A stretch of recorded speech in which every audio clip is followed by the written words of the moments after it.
This week on The Experiment, James Stolzer has always been obsessed with making things. Now he was positioned to help his daughter regain brain function. It's really easy as a scientist to be skeptical, but as a parent, you need to have leaps of faith. Listen wherever you get podcasts. This weekend, we learned that 31-year-old WNBA star Brittney Griner was detained in Russia since February. The 7-time All-Star for the Phoenix Mercury has played for the Russian team during the WNBA offseason since 2014. Now, this is a common practice for women basketball players whose salaries in international leagues can be more than 4 times higher than what they earn in the U.S.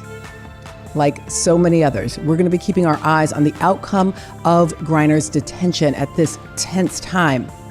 But her vulnerability in this moment is a reminder of how top athletes in the WNBA face a very different landscape than their male counterparts in the NBA.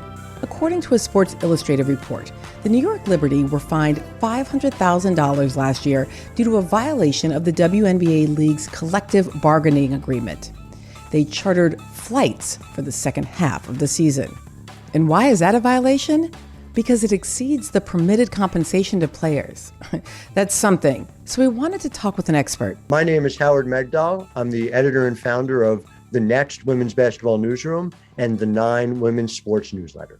I asked Howard, what are the rules around chartered flights for the WNBA? Well, the rules that are designed through the collective bargaining agreement, which was signed by the players in the league in January of 2020, do not allow for charter flights to take place. There have to be commercial flights in all 12 teams. And so as a result, individual teams are not able to deviate from the collective rules of the league. Why? Not why can't they deviate? I understand how collective bargaining works, but why is this part of the collective bargaining agreement? Simply put, you have 12 different ownership groups with different levels of both the ability and in some cases the willingness to be able to spend.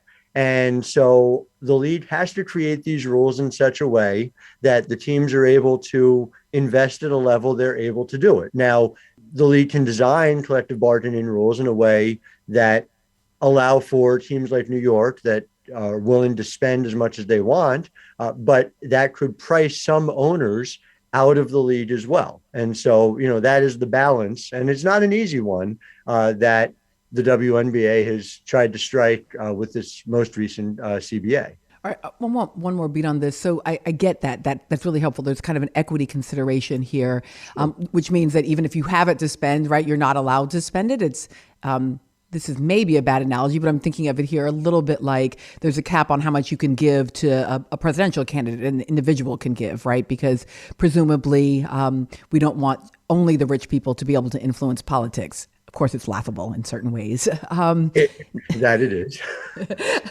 But help me to understand, is that equity consideration about sort of who has the capacity to own a team, or is it about the presumption that flying on a chartered flight will be more comfortable, better for the athletes and therefore actually affect the outcome of games? I think very much the former. I don't think there's anybody who would dispute on the player or the management side that charter flights are something that would be a better experience for the players. I think a lot of this comes down to something as simple as, well, if you price certain owners out and others don't come in to the void, do you run the risk of the WNBA having fewer teams? Now, NWSL, the National Women's Soccer League, has gone through something similar over the past few years.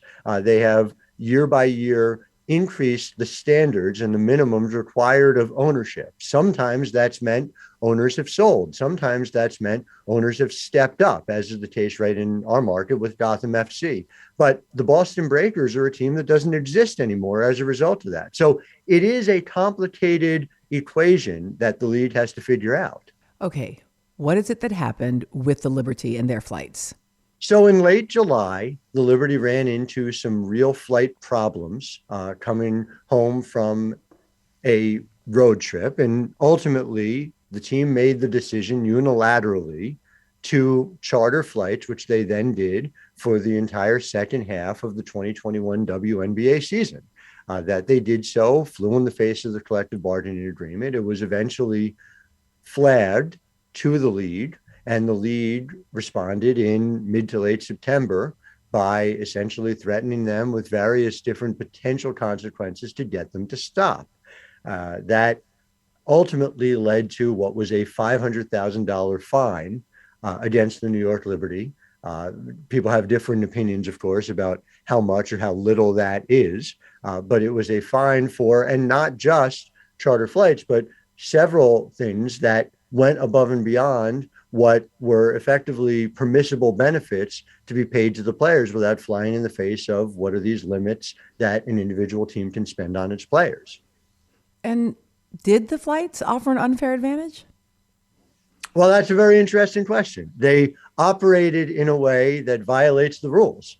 You can certainly make the argument that being able to fly directly, being able to fly without being subjected to the arbitrary nature at times of planes getting canceled and things getting rerouted makes a difference. Now, you can also look at the record, by the way, and the Liberty struggled quite a bit in the second half. So if you're talking purely in terms of results, it's hard to make the argument that there was a demonstrable effect. But certainly the players would say, and I think any of us would say, that being able to fly directly and just hop right onto the tarmac and get on your flight and go is a massive advantage over sitting in an airport and wondering whether your plane's going to take off.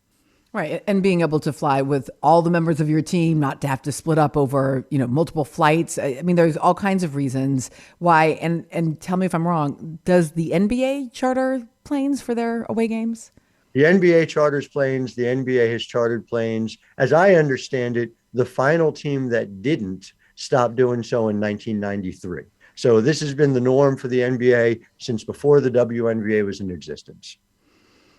But clearly, the WNBA does not have the same kinds of resources, right? So talk to me a bit about the owners of these teams. What are some of the big differences kind of team to team, not only on the issue of flights, but sort of, what does it mean to be a WNBA team with a lot of resources versus one with fewer? Well, let's talk about that in two parts, because there are two different ways to look at that. One is, all right, what is the revenue that's coming in to the WNBA? And so, for instance, if you look at a media rights deal, the NBA will get exponentially more to broadcast its games from its various broadcast partners than the WNBA does, which has a media rights deal signed in the middle of the last decade that does not reflect even the WNBA audience of today, let alone what many of us believe the WNBA audience will be tomorrow as their ratings continue to grow. But the other side of that is you have differing owners who think about it in different ways. You have owners who perhaps have the resources, or not perhaps, who do have the resources to make a real investment, but continue to view WNBA teams as dollar in, dollar out in a way that, quite frankly, men's sports has not been hamstrung by people who look to invest today with the idea that it will grow the league tomorrow. But we are increasingly in women's sports seeing people start to think in terms of investment, not in terms of dollar in, dollar out. And the net result of that, of course, is internal arguments between different owners in the WNBA. It's a collective bargaining agreement. That means it's an agreement and there was bargaining. Is it possible to simply re-up the agreement, change some of these rules? And if that happened, would it be fair, acknowledging that it's likely that there would be inequities in this likelihood of flight chartering?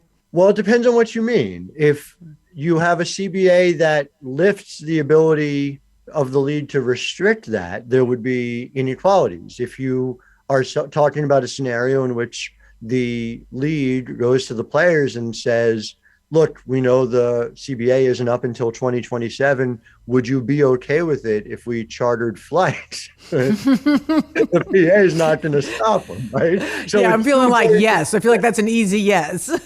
I am very confident in saying that the players would not stand in the way of that at this point. It's really more a question of can you get, and again, it's sort of the peculiarity of the WNBA ownership structure as well, which is that there is a significant portion of the WNBA. It was 50% after the recent capital raise. It's still approximately 42%, is owned by the NBA owners as well, many of whom do not also own a WNBA team. And so they have both less skin in the game and less willingness or eagerness to be able to put new investment forward. And so it is a very complicated thing to get the league to invest more. I'm from Kathy Engelbert's perspective.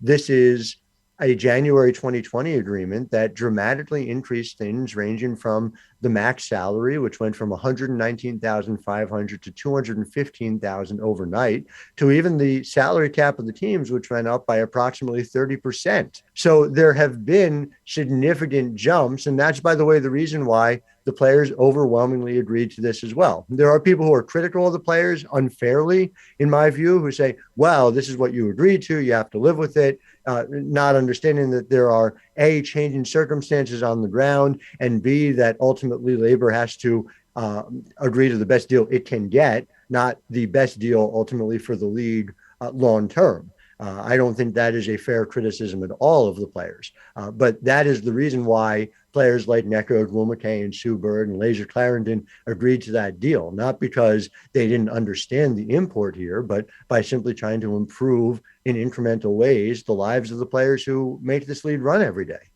From the outside, should I be reading this as a set of experiences, a narrative, a reality that is rooted in gender inequity? Or is this just how the business cookie crumbles? Like, is this just kind of the realities that that indeed these leagues are in very different fiscal standing? Boy, I love that question. And the reason why I love that question so much is because it is very much how the business works because of inputs that are built into systemic inequalities, right? So let's talk about the way in which women's sports coverage and women's sports live coverage have been systematically undervalued again and again and again. The fact that the WNBA rights were essentially a throw-in on NBA media rights deals for the longest time. We're seeing this play out at the NCAA level with the investigation and subsequent report going a long way towards making it clear that when the NCAA said that women's basketball was not a moneymaker, it was as a result of thousands of different decision points that led to women's basketball not being a moneymaker. And so you look at things as simple as the ratings of the WNBA compared to the ratings of Major League Soccer. And there's no disparagement of Major League Soccer, but a men's soccer league in this country that gets comparable ratings to the WNBA, before you get into the reasons why and the huge disparity in coverage and the fact that every time there is free media and additional surrounding ancillary programming that is boosting the NBA, that is not boosting the WNBA, but those ratings are still fairly equal to one another. And Major League Soccer got dramatically more in their media rights deal than the WNBA did. Well, when that rights deal comes up for renewal in a couple of years, we're going to hopefully get a more accurate sense of just what the WNBA is worth on the marketplace now, number one. And number two, if that money flows more freely, then we're having a very different conversation about something as simple as charter flights. So yes, it's business, but yes, and it is absolutely business based on inequality in input after input. Howard Megdal is editor and founder of The Next Women's Basketball Newsroom and The 9 Women's Sports Newsletter. Thanks so much for joining us, Howard. It is my pleasure.